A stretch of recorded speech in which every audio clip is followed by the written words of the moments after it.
Muling nanindigan ang liderato ng pambansang pulisya sa agarang aksyon laban sa mga abusadong pulis.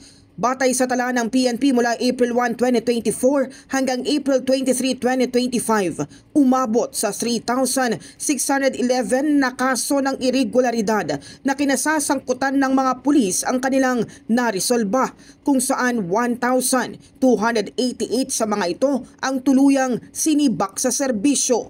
Bukod dito, 172 na mga pulis ang na-demote, 1,456 ang nasuspinde at marami ang binigyan ng iba't ibang disciplinary actions gaya ng salary, forfeiture, reprimand at restriction. Pinaiigting din ang pagpapatupad ng zero tolerance policy matapos maaresto ang 7 pulis na umuning nangikil sa isang negosyanteng Chinese sa checkpoint sa Parañaque City.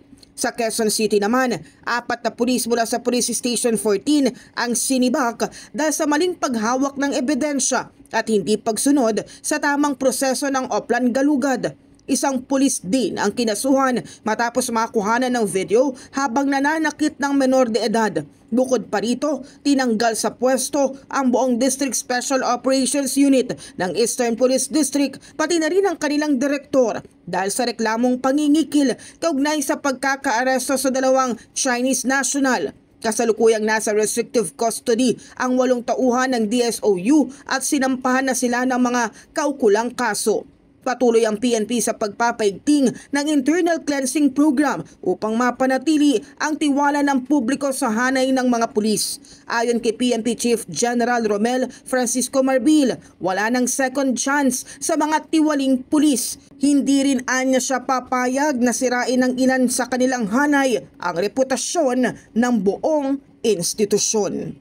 In the heart of changing lives, ako si Brigada Cass Austria ng 105.1 Brigada News sa Manila, The Music and News Authority.